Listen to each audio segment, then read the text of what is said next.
Do you remember playing Duck Hunt on the SNES as a child? No, you probably don't, because we're way older than you. Hey guys, this is Crypto Spook from Crymore Gaming. And this is Moriarty. And today we are bringing you Duck Hunt VR. This really does look like Duck Hunt 2. This is crazy.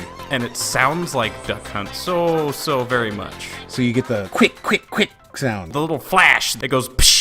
And the trigger, I don't know how they managed to do it. I mean, I guess it was just adding something to the trigger, but the little white flash of the screen of where you shot the light gun, it's so entirely accurate that it's ridiculous. Man, this looks great. I mean, I was just thrown back. This looks like Duck Hunt in VR! It absolutely is Duck Hunt in VR. So the only problem with it is that it kept crashing after the third level. This is a free game that somebody put together for a VR jam competition. I feel like this is absolutely copyright infringement, too. It is 100% copyright infringement, which is why it's a free game, and you cannot go wrong with getting it. Maybe there's a better version that does not have the crash after level 2. If you can find it, I couldn't. This is fantastic. I am so okay with a wave-based shooter that is this. So, interesting fact, do you know how the original light gun worked? You know, as a kid, I always assumed that it shot lasers at the screen. Actually, it did. It shot photons at the screen, and it took a little teeny tiny picture, which the CRT was sending scan lines. So wherever your white square that shows up every time you shoot the gun, wherever the white square was on the XY scan lines, that's how your TV knew whether or not you hit the duck.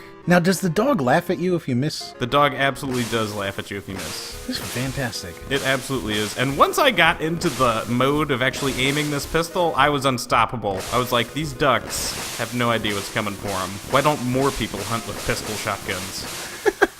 But yeah, I mean, if you're ever in the mood to just absolutely annihilate some ducks, you're good to go.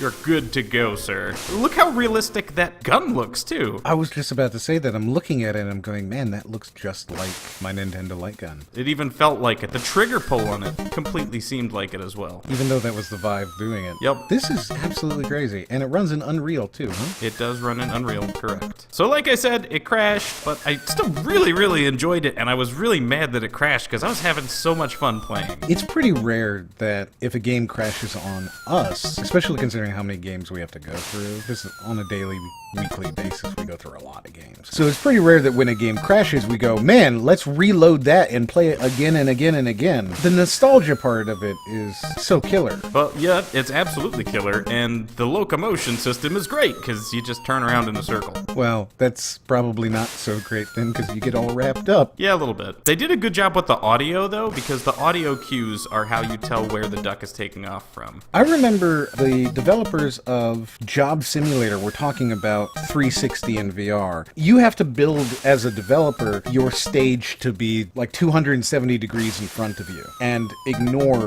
what's behind you, because people can't be turning around or they get very dizzy and they get tangled up in their cords and everything. And that's how come in Job Simulator there is nothing directly behind you. Everything you turn to the right or you turn to the left, but you always face back center to do it. And that's one of the things that I see a lot of these developers not remembering, even though Gabe Newell just gave an interview where he said that wireless is a solved problem and they already expect for it to be added into the next generation of Vives as an integrated unit. It's still something that I think that developers of today should be taking into advice for all of their current generation games. Focus on that 270 degrees in front of you. Do not make your players do full 360s. Because most of us, until wireless comes out as an official add-on that actually works, as opposed to the very expensive ones that exist now, $250 TP cast. until the Valve one comes out and it's cheaper and it's actually able to be a proper add-on, And doesn't give me an extra couple milliseconds of input lag.